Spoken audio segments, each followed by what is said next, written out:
Hey everybody, welcome to About the Buckets. It's actually our first show in a few months. So probably since right before the NBA draft, um, first show of the regular season. So I'm joined by Luke Cheney today. He's filling in for Matty Ice. Luke, what's up, man? Hey, how you doing, man? Appreciate you for having me.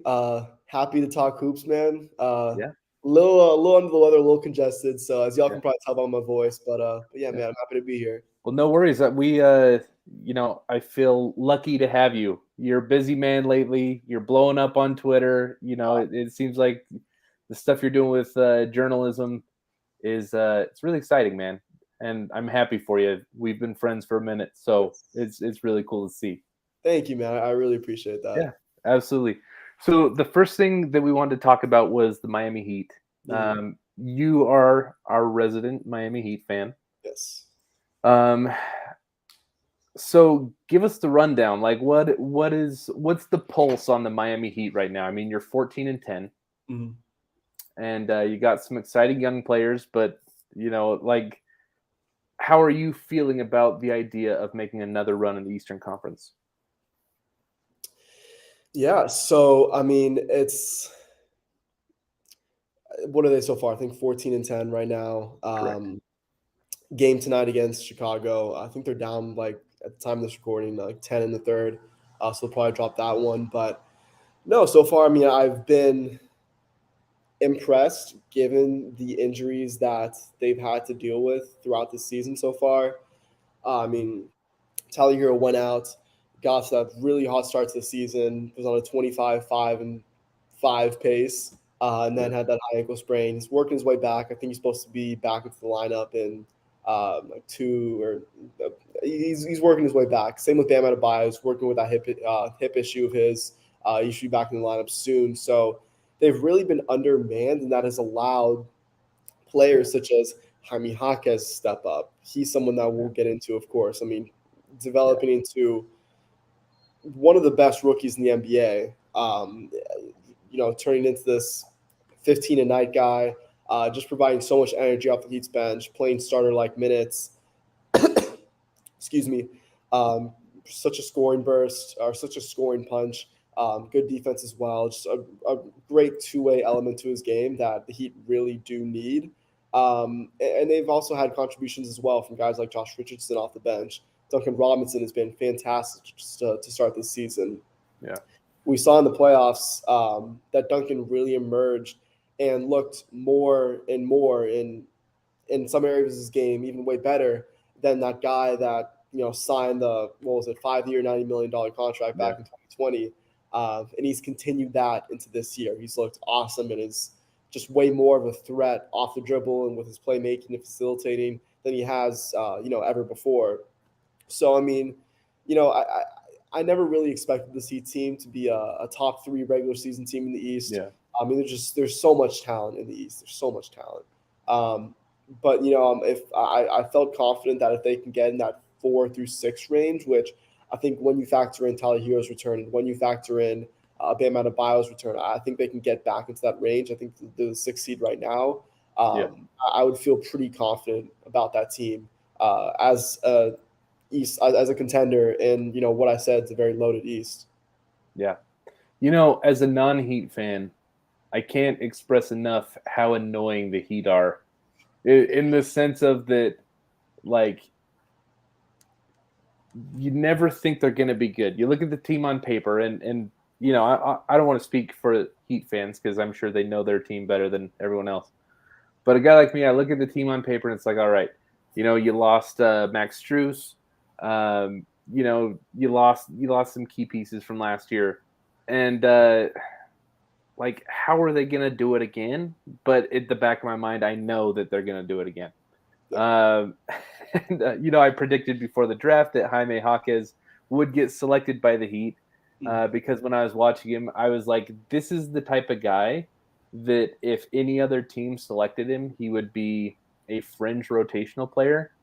But if he goes to play for Eric Spoelstra in the Heat, like, he's going to be really good. He's going to be a very high impact starter.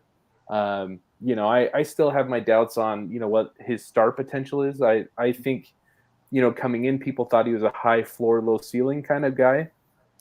Eric Spoelstra is just really good at maximizing what those type of guys can do. In the sense of, I'm not sure we ever see like Jaime Jaquez all-star, but I do think we see him making very big plays at important junctures of their season, including the playoffs. And everyone's thinking like, how did this guy drop to, what was it, 18? It was 18. Yeah. Yeah. So I hate that you guys got him. I knew it was going to happen before, and it's going exactly how I thought it would. But yeah, it's frustrating. Like, you guys are so lucky to have Eric Spoelstra. He's the best basketball coach on earth. And I was teasing one of my Heat friends the other day. I was like, Pat Riley owes some serious like equity on his legacy to Eric Spoelstra. Oh, yes. Because if you look at the last few years, since Jimmy Butler, you guys haven't really gotten any free agents that were worth anything. And I mean, credit to Pat Riley for identifying these talents outside of the lottery, outside of the NBA draft, even with undrafted players. But man, Spoelstra is just like making lemonade out of lemons here. He's amazing. And it just the Heat. I mean, as you said, the past 3-4 years since Jimmy Butler got here, they've pretty much, aside from the addition of Kyle Lowry in 2020, have just been kind of retooling the margins, and it's worked for them. It's worked. I would argue that this year's Heat team is the best or most talented Heat team of the Jimmy Butler era, just because of the amount of two-way or of wing players they have. I mean, I think it's the biggest surplus of wings that the Heat have had in this era of Miami Heat basketball. And I mean, credit to the front office and Pat Riley for that. But yeah, we'll see what this team does come playoff time. We'll see. I really want to see.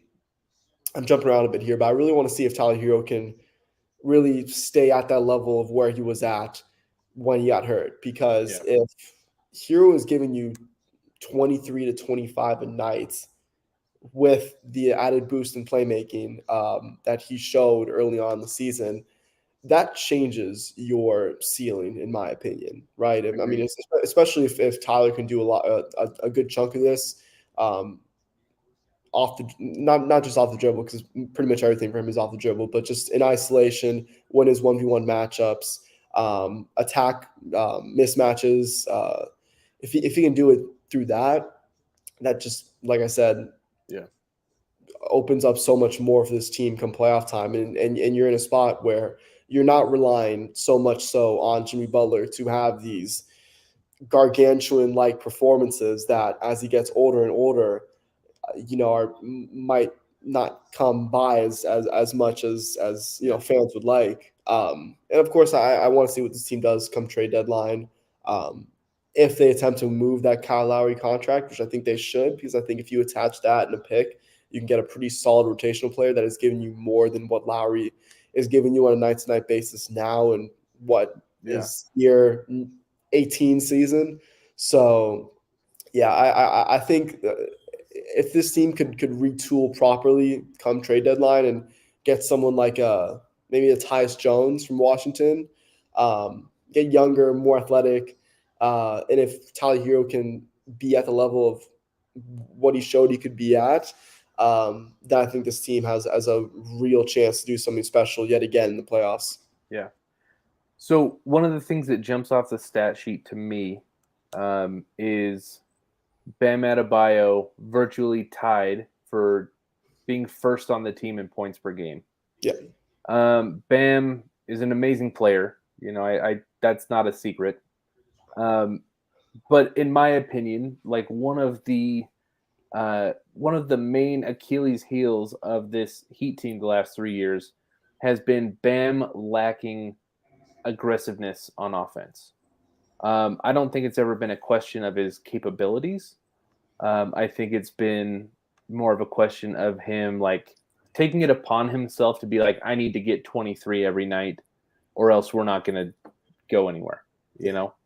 I think there's been too many cases of him in the playoffs in important moments being deferential on offense. Obviously, there's a lot that goes into that, team dynamics. You know, Jimmy Butler's a guy with a strong personality. That's fine. But I think you hit the nail on the head. Is as good as Jimmy is, he has a lot of miles on him. He's getting up there in age. And one of the things that I learned during the finals appearance versus the Lakers that has stuck with me is I can't remember what game it was, but you know when the night that Jimmy and LeBron went head to head, and you know Jimmy was like going blow for blow with LeBron at the peak of his powers, you know, and it was like, oh my gosh, Jimmy Butler's so good. The thing that stuck out to me is the very next game, LeBron put up a very similar stat line.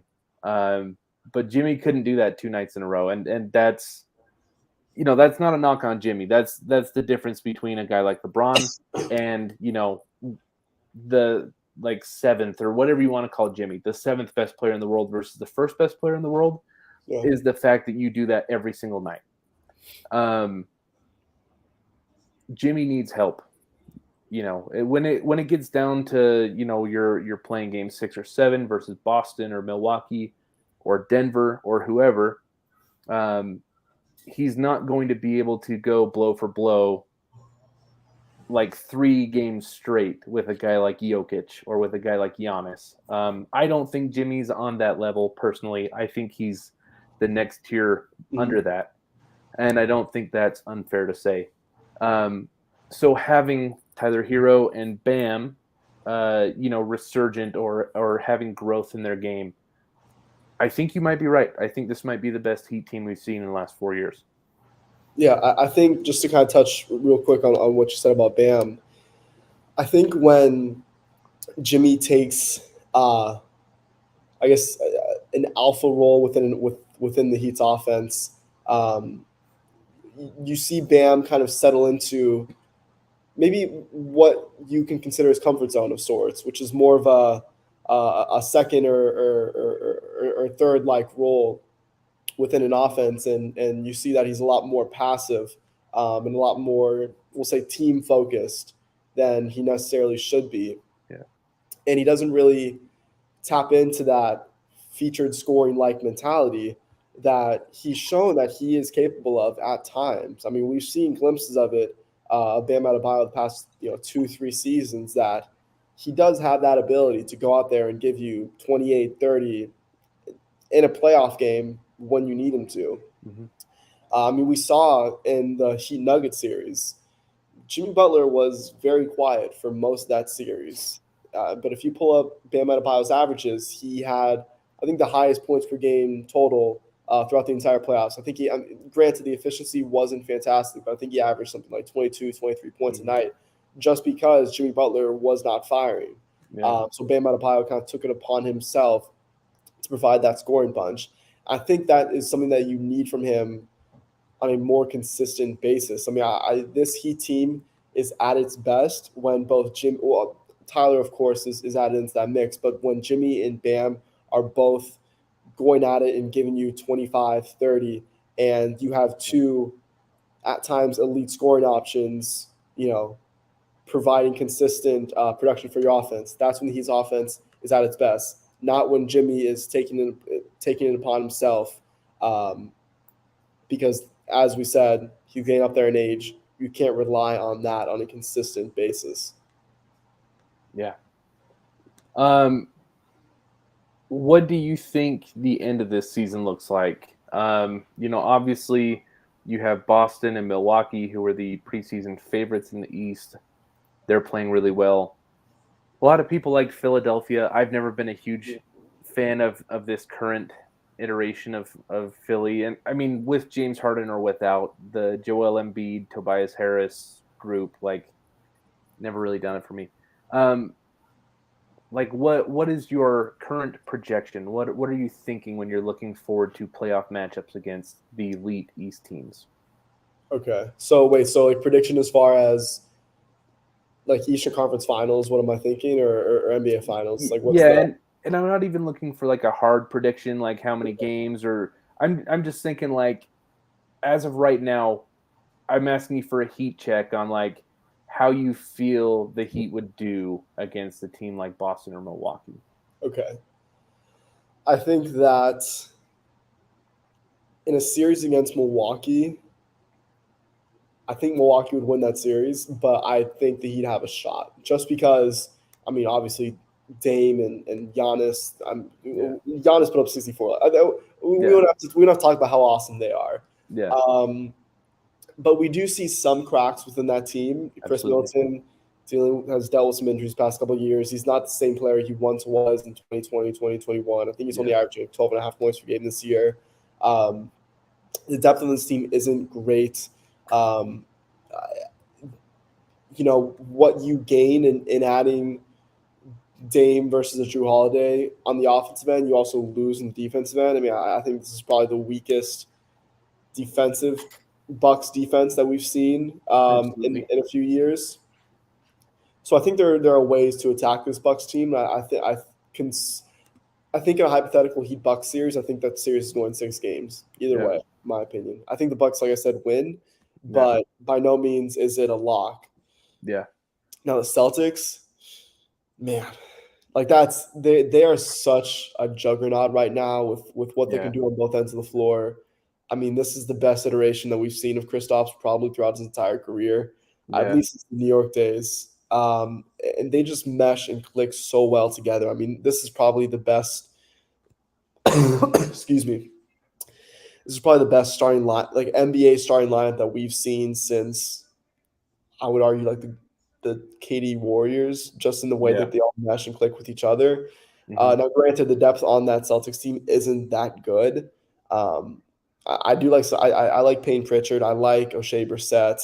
I think they have pieces, but I think that they probably should and will attack the trade deadline and acquiring a couple other pieces to round out that bench. But that Celtics team is just such a juggernaut, and if they can stay healthy, they are without a doubt my favorite coming out of the East. Yeah, they're so good. I mean, yeah, I think you're right. I think they're the best 5 since the Warriors. And the thing is, they're perfectly built, like in the sense of Drew Holiday, I think was relied on a little too much in Milwaukee on the offensive end, and as amazing of a player as Holiday is, he's not as well rounded as guys at his level typically are. And so the fact that, I mean, they're only asking him to score 12 points a game. That's what he's at right now. Because Derek White, is next to him, can handle the ball so much.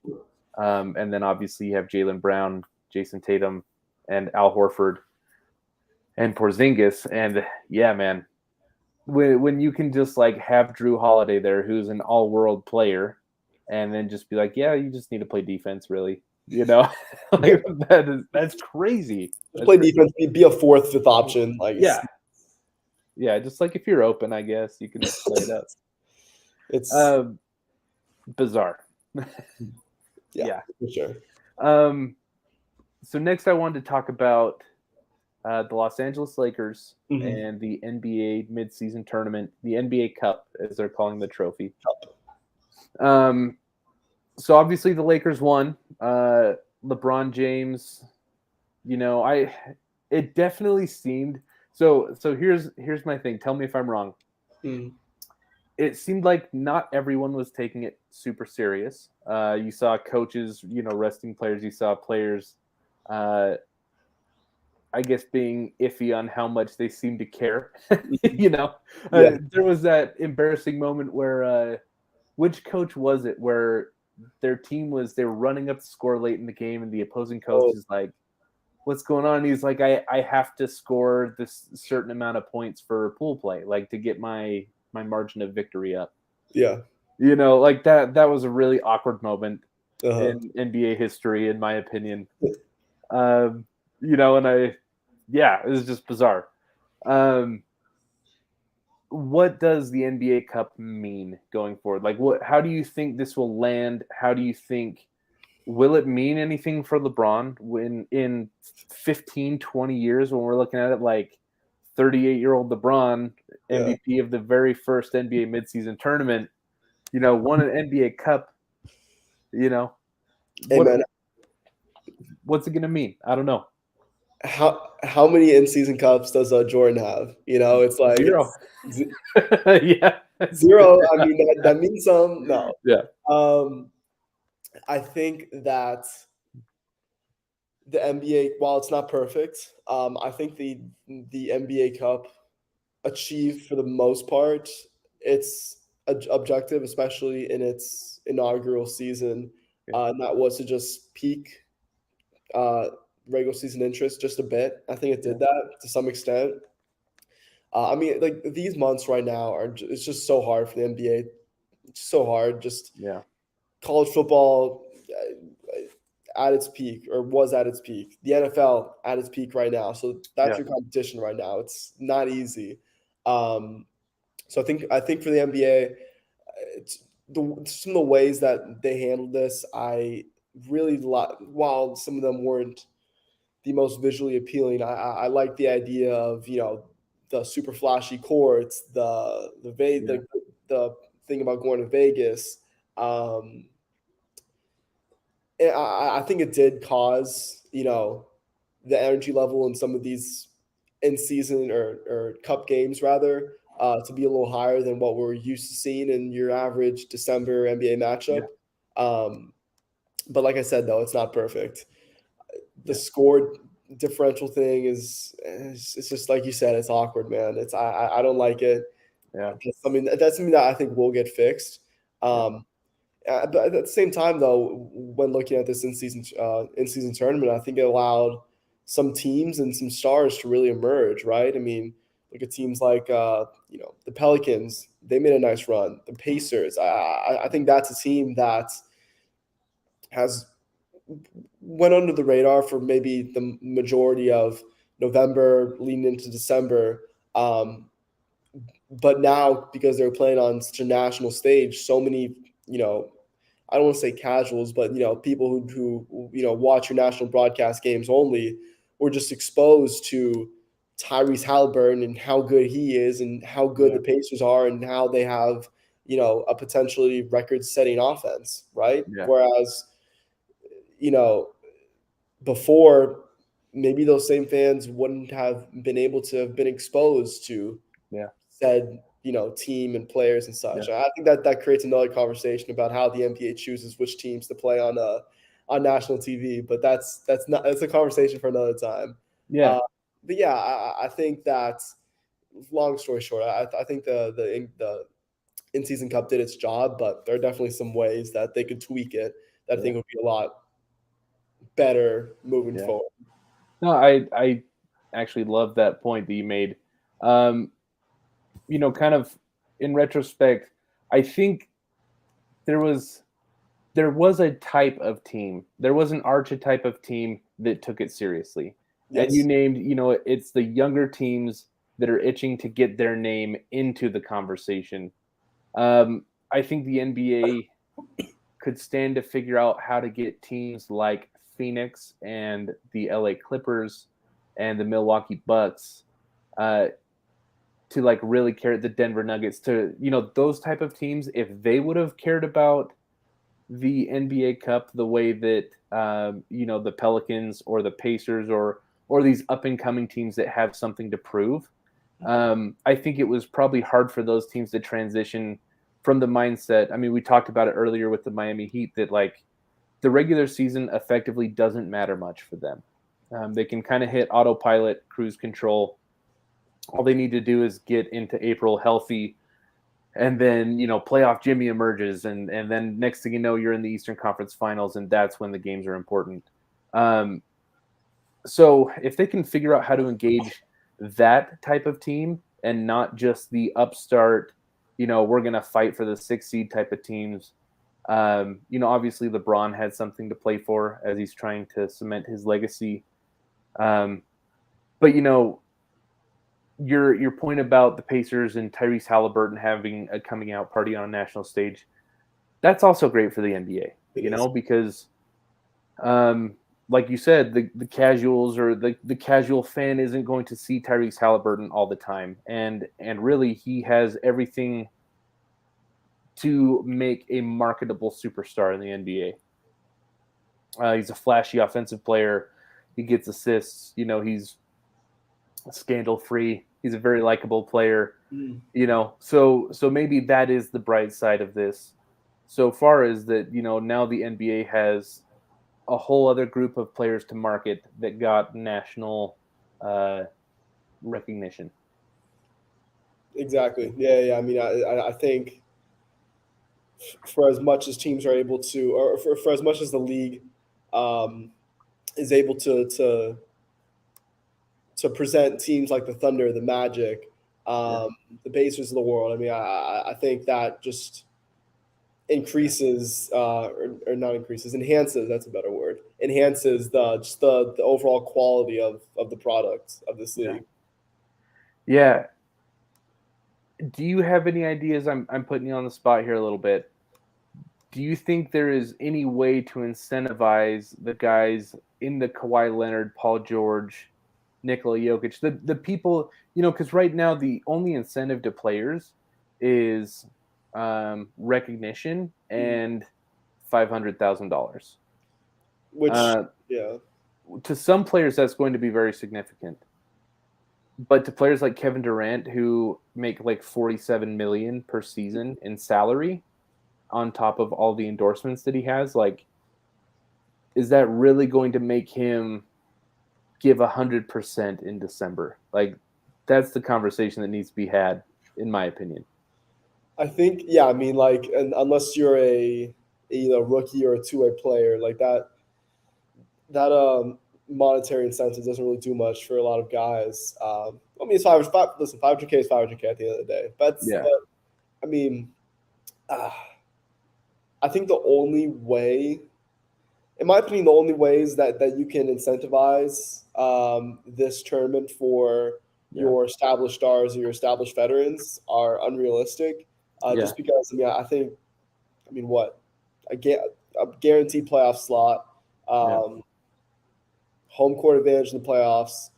yeah, I think if there's some additional postseason incentive, then I think you can see that added interest from these guys. yeah, Um, maybe for the month. I mean, in this, I doubt that the NBA would ever do, but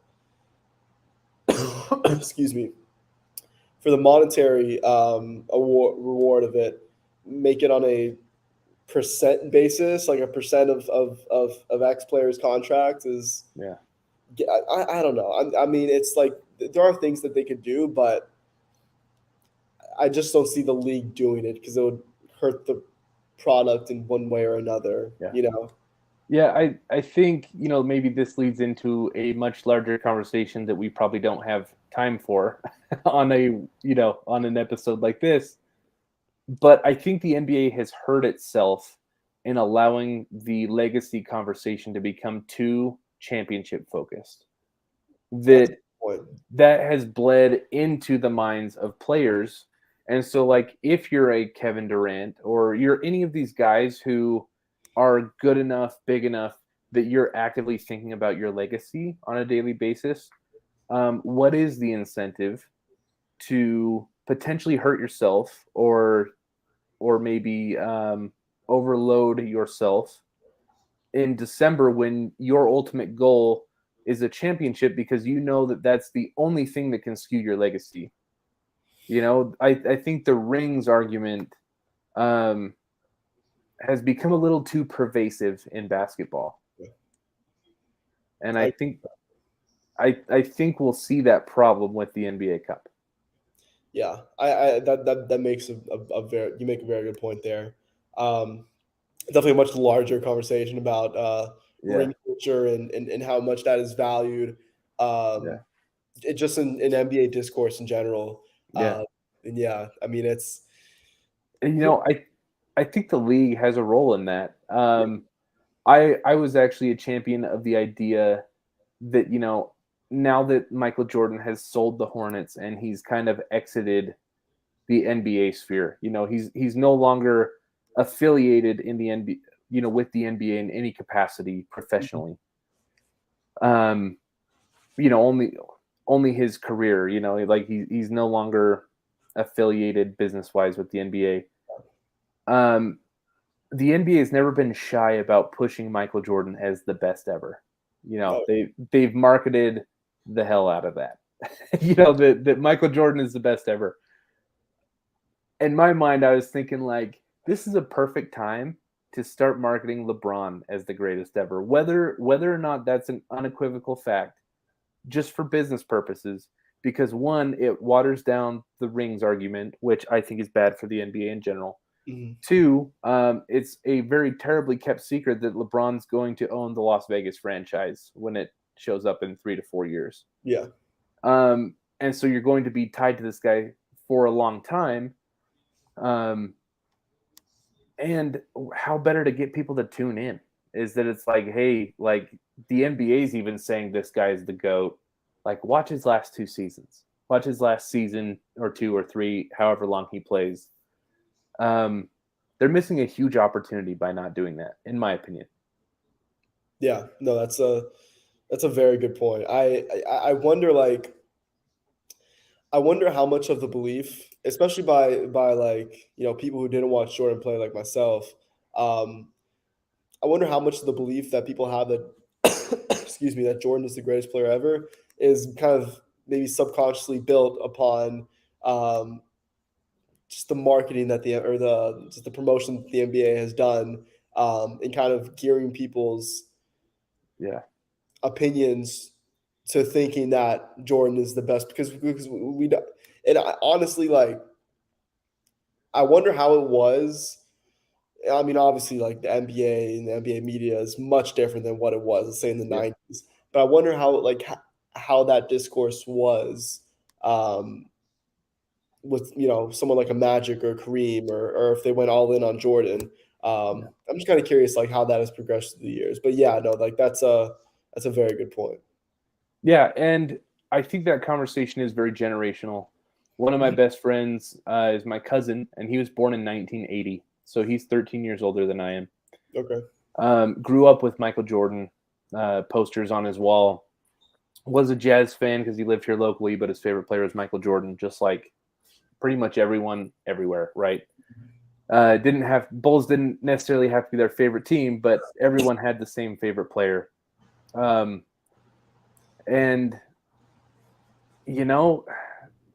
I watched the last few seasons of Jordan, not in a place where I was like coherently understanding the game of basketball. I remember one of the seasons they played the Jazz in the finals. My favorite player was Antoine Carr. I don't even know if you know who that is. He's a very obscure Jazz player, but he wore these big like glasses. Yeah, Big Dog. It was his nickname, the Big Dog. And like he was my favorite player, not because he did anything, but because he looked cool. So I was that age. I think it is a generational argument, though. Mm-hmm. I think you will have the people that grew up watching Jordan will romanticize and sensationalize his play forever because that is, I mean, there's so much nostalgia and memories and emotional satisfaction from thinking of that versus LeBron. And obviously like you said, the media landscape around LeBron has been much different, than it was covering basketball in the 90s. So I honestly think the league should really just lean into that, whether or not it's true, whether or not it's accurate, whether or not anyone believes it. Like, if you're asking me from a marketing standpoint, what the smart thing is to do, it's absolutely to lean into the guy who is here and will be here. I think, and because honestly, for the longest, and I don't mean to transition this into like a Jordan versus LeBron debate. Yeah. But for the longest, I was a big like, oh, Jordan's the greatest player ever. Jordan's this, whatever. Yeah. But as like, especially the past couple of years, I've really shifted my opinion more so towards LeBron, and I think that the general consensus, just as it has been for Jordan for so long, we're starting to see that growing majority of people kind of shift their opinions more so towards thinking that, hey, is LeBron the greatest player ever? I think that's going to be the general consensus in 10, 15 years. I absolutely think it will be going forward as well. Yeah. Because just thinking anecdotally from my own life, my brother, also a big basketball fan, he works with his father-in-law, who's a huge basketball fan. So he's from the generation before. He was born in like 1965-ish. If you ask him who the greatest player of all time is, Magic Johnson. And he's like, no, it was Magic. Like Magic was better than Jordan ever was, And I truly think this is an argument that will always be generational. It will. And so 10 years from now, when I'm 40 and I'm raising kids and they're like, Dad, what was watching LeBron like? And I'm like, well, he's the best basketball player I've ever seen, like no doubt in my mind, and that'll probably be true because it will be true. I mean, I didn't watch Kareem Abdul-Jabbar at his height. I didn't watch Magic Johnson or Larry Bird. I didn't watch Michael Jordan, in the late 80s and early 90s. So I'm sure it will be. I'm sure it will be true when the next, whoever it may be, whether it's Wemby or someone, or I'm sure in 20, 25 years, it's going to be the same type of conversation that we're having now with Jordan and LeBron. Yeah. There were no 4-pointers back when I was watching. LeBron did it the old-fashioned way. All right, so let's transition. The last team I wanted to talk about, and we can, talk more generally after. I wanted to talk about the Golden State Warriors. Mm-hmm. Kind of off to a shaky start. Let's see, I had the standings pulled up. I want to say last time I checked, they were like 9th or 10th in the West. Yeah, it's not looking good right now. Last in their division. Jeez. Yeah, so they're 11th in the West. They're 10 and 13. Draymond Green is suspended indefinitely. Klay Thompson and Andrew Wiggins got benched the other night in crunch time. What is going on with the Golden State Warriors? They're bad. Yeah. like Steph, I'm confident. Like Steph is Steph. Steph is he's still playing at an All NBA top 3 to 5 player in the world level, and I expect him to play at this level for the next couple of years, even as he gets older in age. But the rest of the supporting cast is not good at all. No. I mean, Klay Thompson, ever since his ACL Achilles injury, is not the defender he once was. He's not a two-way player anymore. And you see offensively, I don't know how to exactly word it. It's just he forces his shot a lot more than what we're accustomed to seeing. He doesn't let his shot come within the flow of the offense as much as he did at his prime. It's just a very different Klay Thompson that's frankly just isn't very good. I mean, and then looking elsewhere from with the roster, I mean, Andrew Wiggins, his fall off has been a little more strange because he's not getting up there in age. He hasn't had these major injuries that Klay Thompson has, or at least none that I can remember. So his fall off has been a little weird. And then, I mean, Draymond is, when he's on the floor and not indefinitely suspended, he hasn't been a positive offensive player since probably 2017, 2018. Yeah. And while he's still a good defender, he's not the elite all-world defender that, he has been for most of his career, which is expected. I mean, he's 33, 34. Yeah. This supporting cast has, I think after last season, I think that should have been the time to retool the supporting cast you had around Steph in a much more drastic way than trading a Jordan Poole for Chris Paul. Yeah. I think that's shown right now. I mean, we have seen some good stuff from some of the younger guys who, they're starting to receive more playing time, but this should have come much earlier. Guys like Jonathan Kuminga starting to step up. Moses Moody, Brandon. I don't want to butcher his last Podziemski, I name. think. Say it for me one I time. think it's Podziemski or Is- yeah, yeah. Okay, he's looked very. I mean, he's been a top 10 rookie this year. So I mean, I listen. I don't know what you can do mid-season to get this team playoff ready. Um, I don't know if you could move Draymond and Clay and figure out a way to build a more attractive supporting cast around Steph. I'm not sure if that's something that you could do or if that's something that you have to wait till the offseason for.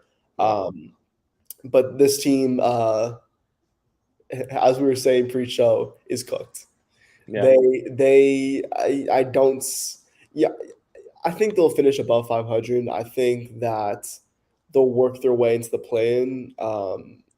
But as for their championship aspirations, the window is completely shut. Yeah, I agree. So here is a philosophical question. And I mean, this trade just is coming from because I saw it, on like a Utah Jazz fan website. Okay. And the root of this question is more philosophical for the Warriors. So if you are the management staff of the Warriors, so this trade was like, it was like Moses Moody, Jonathan Kuminga, Gary Payton Jr., and I think it was like 2 first-round picks for Lauri Markkanen. And let's just assume that the Jazz are open-minded to this. I have doubts about that, but let's just assume the Jazz are open-minded. The philosophical question comes in is like, are you going to double down on this group as the Warriors, or are you willing to raise the white flag and be like, it is time to move on from Draymond and Clay and Andrew Wiggins, and it is time to build around the guys that are here? In terms of Moody, Kuminga, Podziemski, That's tough because I like that trade Mhm. for the Warriors in the sense that I think a Laurie Steph duo would work very well, and I think that would be a Yeah. very very lethal combo to have. But does that trade bring you into title contention? No, it does not. In my opinion, I don't think it does. Um, it's just it's a tough conundrum because you want to capitalize on your championship window with Steph or Steph's championship window Yeah. as much as possible, right? So that trade makes sense in that regard. But at the same time, though, do you want to trade away all your young chips and pretty much all of the silver linings from this team and double down on a supporting cast that features Klay Thompson, Andrew Wiggins, and Draymond Green in big time roles? Yeah. I think the best possible case scenario for this team um, is to see if you can move uh, somehow move Clay and Draymond for rotational pieces, even if you have to touch a pick or two, um, and then revisit maybe a package deal for a guy like Laurie maybe in the offseason. Yeah. What about you as a Jazz fan? What would you do? How do you feel about said hypothetical trade? So the Jazz are kind of at a crossroads in the sense of I was an advocate of them to tank very hard last year. Yes. We had just come off the Donovan Mitchell and Rudy Gobert trades. We have an absolute war chest full of draft picks. I think it's something like 16 draft picks in the next 8 years or something like that. And first round picks, I mean, just absolutely loaded. And, last year's draft class was so good. I was like, we need to win 0 games this year, and try to get Victor Wembanyama and then think of the trade assets we'd have after that. We failed to do that. We got the 9th, 16th, and 28th pick in the draft. I think we did okay with those picks. I really like Keontae George looks really good. Keontae's looked really good. Taylor Hendricks finally getting some NBA playing time, and he's interesting in my opinion. He has a lot of tools, but he's a project. The problem with Lowry is so he has this year and next year remaining at like 15 million per. And then the Jazz are going to have to sign him to a max deal. Like he was like 4 votes away from all NBA last year. So he's a max player. The problem is that they suck really bad this year. They're like very, very bad. Yeah. And so it's like, I have doubts that Markkanen can be the best player on a championship level team. I think he is a guy that could be your second best player. But his main weakness is that he's not the type of guy that can control an offense, slow the game down, and just handle the ball at the end of a game in crucial moments. Like his creation for himself and others around him is maybe the weakest part of his game on offense. So putting him next to a guy like a Luka or a Steph would just be phenomenal. I mean, there was some stat, and I think it was like dribbles per points. How many dribbles they needed to take to get their points. Mm-hmm. Lowry last year was like peak Klay Thompson levels of catch and shoot prowess, where it's like he didn't have to even dribble and he could score 24 points a game. The pick and pop god. Yeah, and like he can dunk it. I think he was the only player ever to have like 300 3-pointers and 100 dunks in the same season. It's a fun stat. Yeah, and so just the efficiency of Lauri Markkanen right now is just bananas. But the problem is like he's going to be almost 28 years old when the Jazz sign him to a max deal, paying him $50 million a year. And like, what's our direction at that point? So most Jazz fans would probably kill me if I said trade him. But I think we're going to get to that crossroads where we have to make a decision. And I think it's going to be the right move at that time to trade him. I agree. I think that I pretty much feel the same way about Lauri as you do.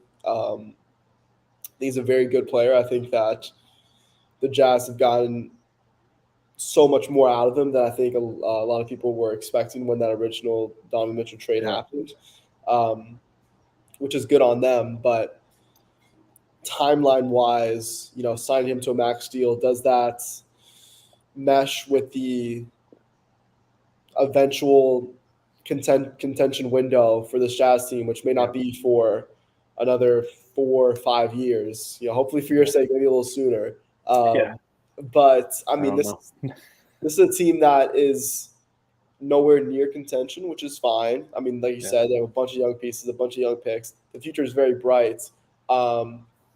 And Lauri is still a very young player. I mean, what is he, like 26? He's 26 right now. Yeah. 26. So like he still has many, especially given his play style. It's not a style that relies on athleticism. So I mean, I think that his current prime can extend another 6, 7, 8 years. But right now, given that he's probably at his peak value, given how team-friendly his contract is at this moment, I think it would probably make the most sense for the Jazz to move on from him now, if you can, for a good package deal like the hypothetical Warriors trade that we pitched. Yeah. So before the season started, I knew we wouldn't be good. I wasn't expecting us to make the playoffs. I actually think our record is probably a little better. So we're 8-16. That's not great. However, we have like the 3rd worst point differential in the NBA.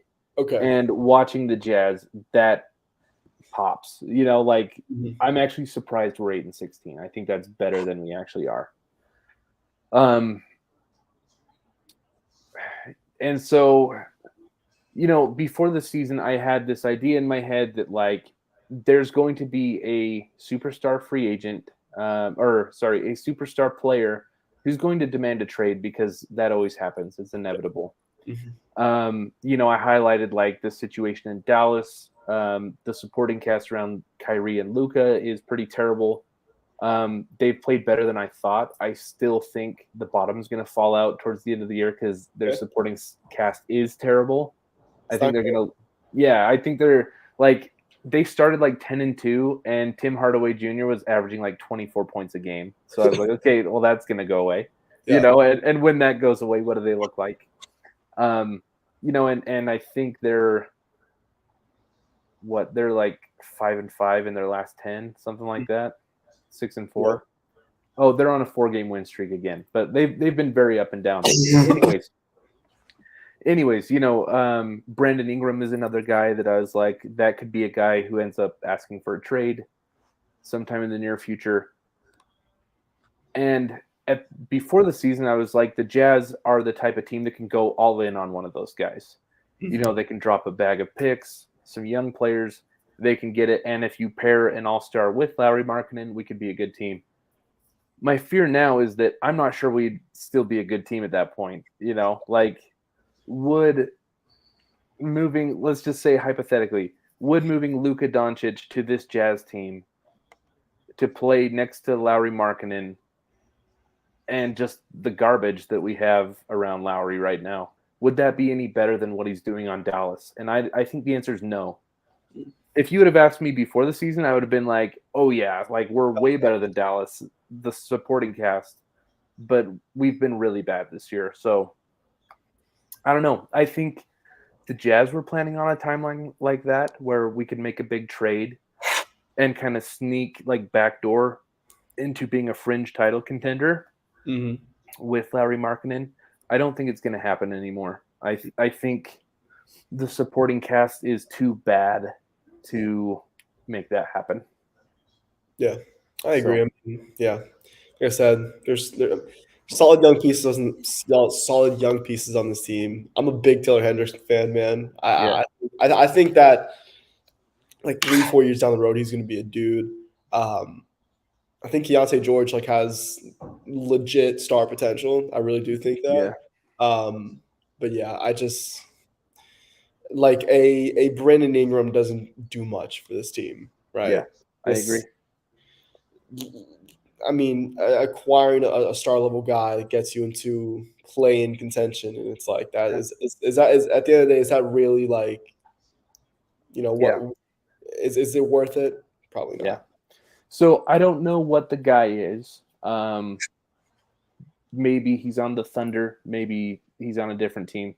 But the trade that the Pacers made to move Sabonis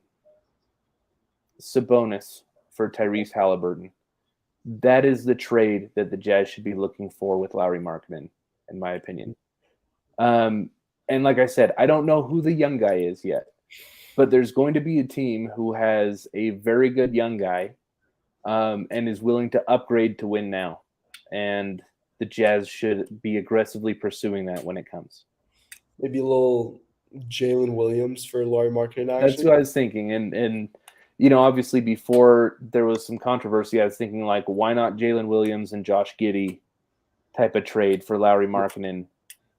You know, makes a lot of sense. Well, I don't know how Thunder fans would be towards that, but you know, just something in that range, something in that realm. And yeah, go ahead. No, I was gonna say like, I for some reason like I like have a bunch of like Thunder fans in my like Twitter my Twitter timeline. They don't like aside from all of the other stuff about Josh Giddey, like they are not the biggest Giddey. Like he has not been good this year for them. Yeah. So I don't know. Well, but Jalen Williams though, that he's amazing. That dude's a stud. That dude's a stud. Yeah. So I you know, that's what I think the Jazz should do is I think they should hold Markkanen because like you said, he's not that old. You know, anyone would pay him a max deal.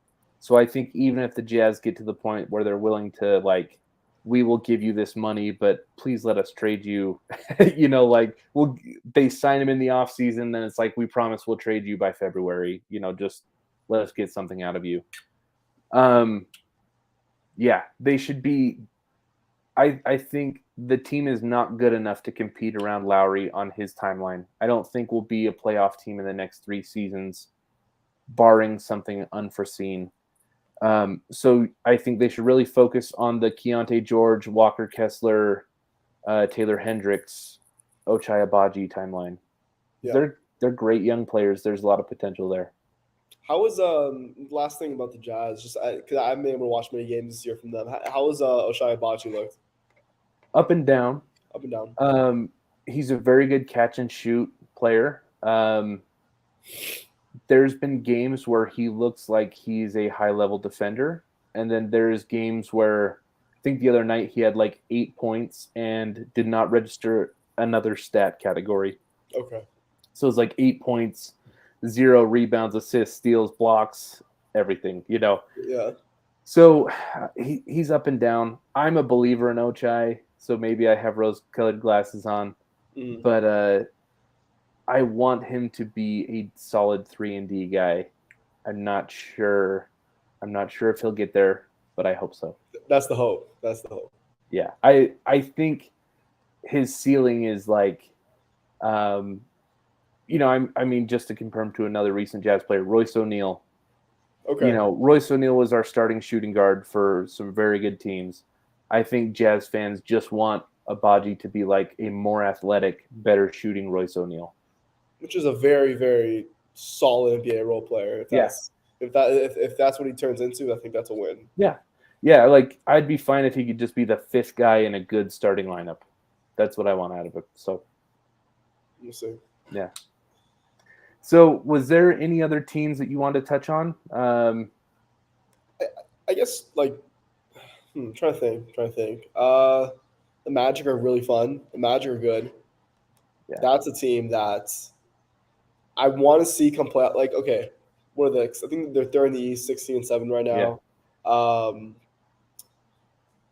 Come playoff time, I want to see how this team looks. I want to see if they're still a top 3 seed in the East, or if they kind of fall off a little bit, kind of fall that 5-6 range.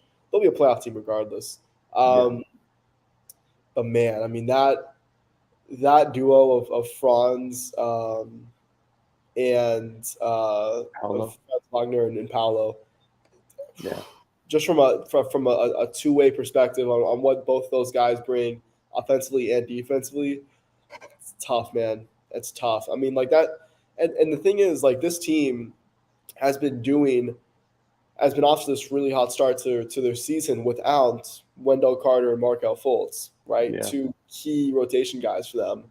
I think once you get those 2 guys back, especially with the emergence of Jalen Suggs, he's someone that I've really, kind of doubted a little bit throughout his NBA career up to this point. But I mean, he's really taken on this role as like this super scrappy, super, get in your face, mess things up, point of attack defensive guard.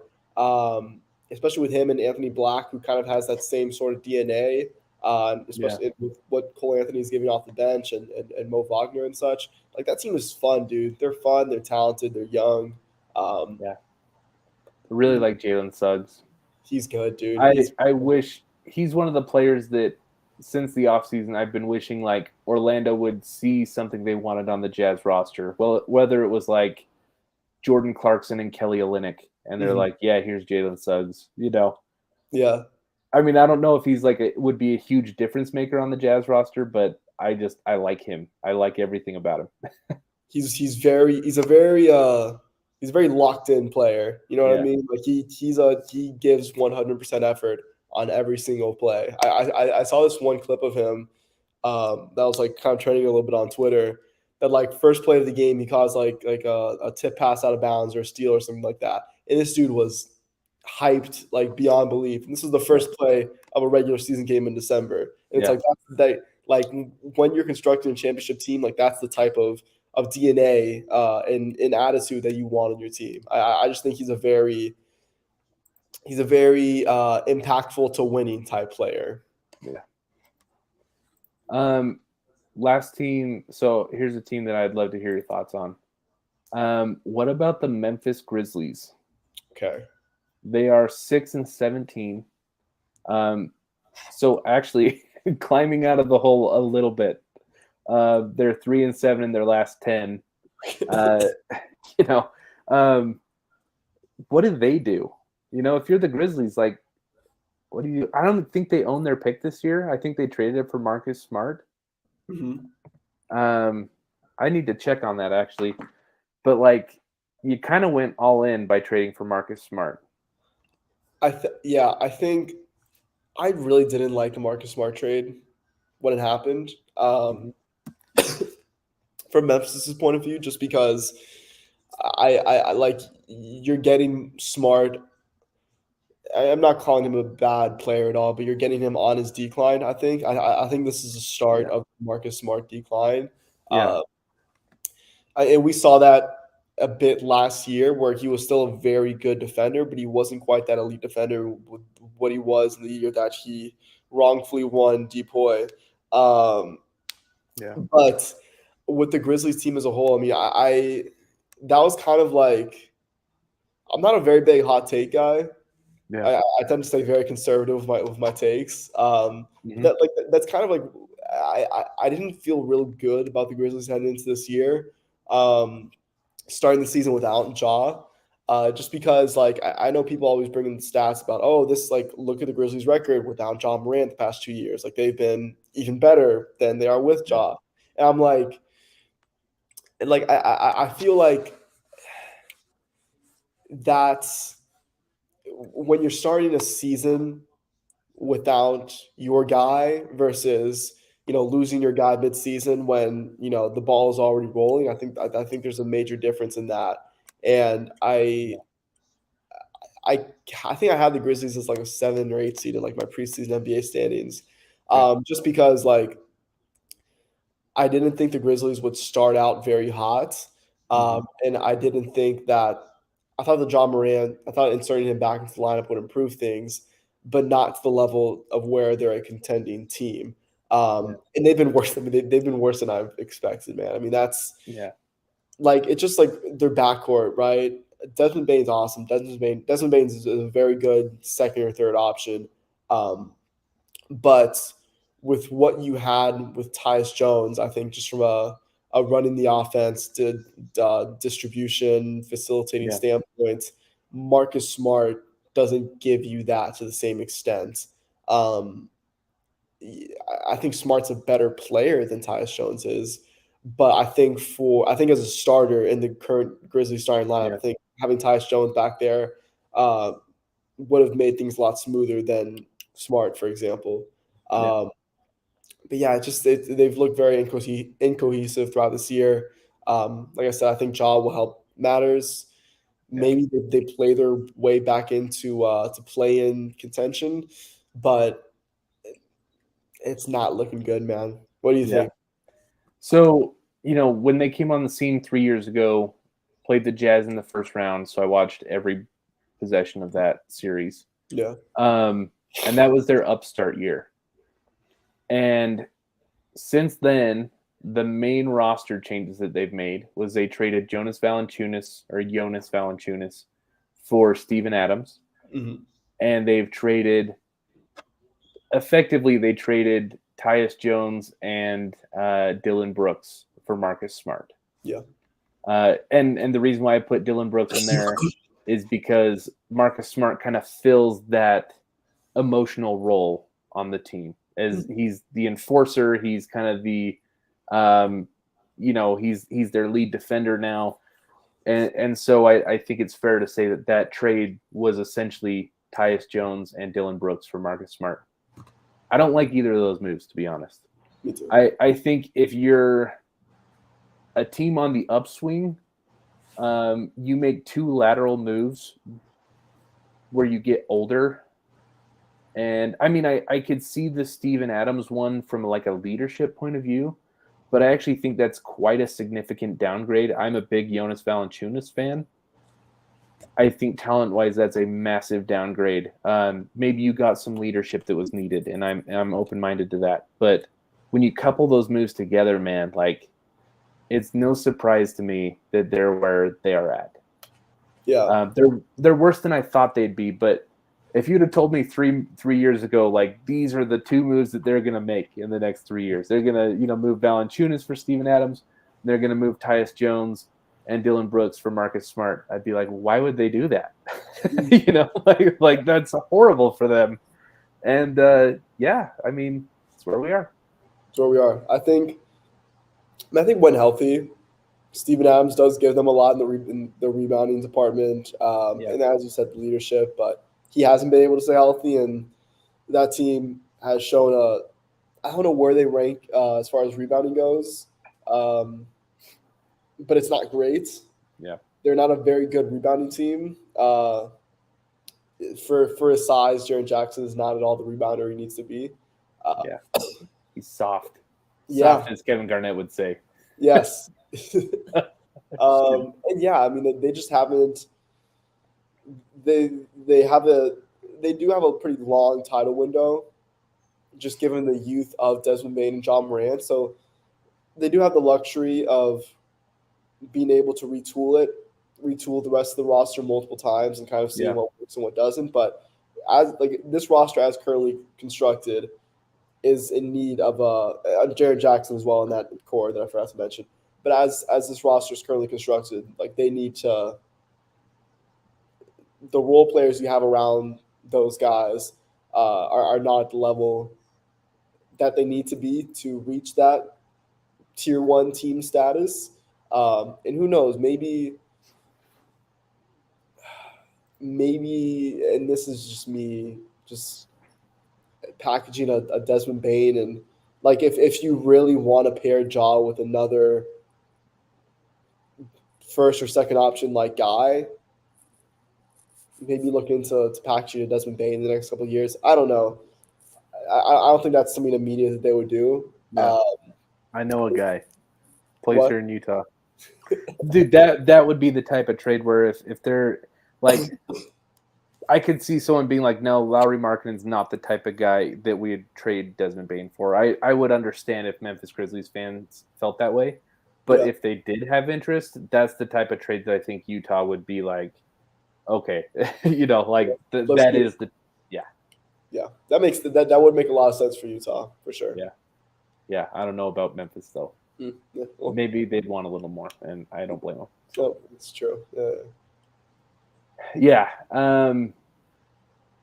So I don't know. I think that's very interesting with Memphis. The thing is, I don't know who's the next big name player to get moved. I actually want to wrap up the show fairly quickly, but I want to talk about this briefly. Okay. Who is the next guy? I mean, the landscape seems more secure than it has in recent years. Trae Young. Interesting. I think that, and we're not considering Zach LaVine like in this. Correct. Okay, good. Yeah, I think it's Trae Young. I think that the Hawks are 10-13 now. Yeah. The Trae Young DeJounte Murray experiment hasn't worked. Mm-hmm. And I mean, like the Hawks have some pieces that have been able to grow, such as the Jalen Johnson. But they're sitting right now, fringe playing contention. I think they're 10-13. If let's say around I don't think Trae would get moved like mid season at all. But if for whatever reason the Hawks miss the playoffs, they're sitting mid season at 5, 6, 7 games under 500. I think we'll start to see things heating up a little bit. I think the Raptors should have. Side note, before I turn it over to you, I think the Raptors should have blown their thing up like years ago. I don't know why they're still trying to make this work. Yeah. They're just an annoying team from like a roster construction standpoint. Like I don't get why they're doing what they're doing. But yeah, who do you think is the next star / superstar? I don't know. So I actually think you gave two very good answers. Probably better than I could conjure right now. I will say though, the Raptors are one team that I was fiddling with the trade machine the other day. Mhm. And like, so if the Jazz gave Walker Kessler and we gave Ochai Agbaji, like how many first round picks will we need to attach to get like OG and Pascal Siakam? Both. I mean, so right now the Jazz can trade 10 first round picks.